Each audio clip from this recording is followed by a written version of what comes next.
বুঝতে লাগে নি গাড়িতে তেল শেষ হয়েছে। মনে হয় পেট্রোল শেষ হয়েছে। পেট্রোল শেষ হয়েছে। আমার যেন মান সম্মান যাইতে বসছে, মানে গাড়িতে তেল নেই, ঘন বাইক শুধু একবার কইতে হবে না গাড়িতে তেল নেই। গাড়ি কে কখন দেওয়া যায় আর আজকে দেখি ঠিক আমার যেন মান সম্মান সব যাইতে হবে। কতটা হাঁটতে হবে কাউ দেখি। ও চলো সামনে আছে পেট্রোল নিয়ে নেবো, চলো সামনে চলো।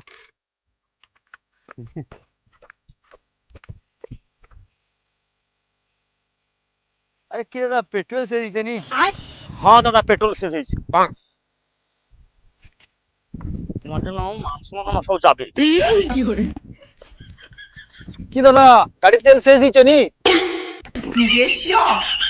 নিজে গাড়ি লিখি বাড়াও তোমার। হ্যাঁ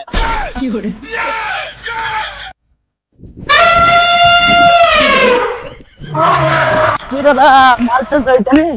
আমার মাল শেষ হয়েছে। ঠেলে দিতে হবে নাকি? তোর যা শরীর, তোকে কে আগে ছেলে দেখ। কত লোক রাস্তায় এরকম জিজ্ঞেস করবে কাউ দেখি। 12-13 লোক হবে।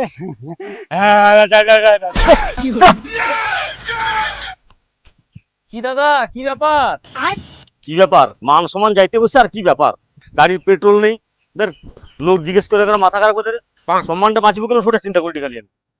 ও আচ্ছা, তোমার সম্মান দরকার না পেট্রোল দরকার? আরে দাদা আপাতত মান সম্মানটা বাঁচু, তারপর পেট্রোল কথা ভাববো আমি। দাঁড়াও আমি ব্যবস্থা করে দিয়েছি। হায়, তুই সে পাম খুললো ওটা করে।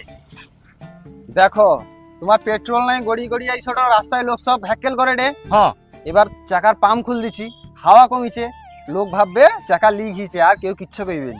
মান সম্মান বাঁচাবে। বাবা ভাই, থ্যাংক ইউ থ্যাংক ইউ। আরে ঠিক আছে, মানুষ মানুষের পাশে, অসুবিধা নেই, যাও সাবধানে। দাদা 1 লিটার পেট্রোল দাও তো। কি রে ভাই, তোর দোকানে পেট্রোল আছে তুই কৌনি আগে?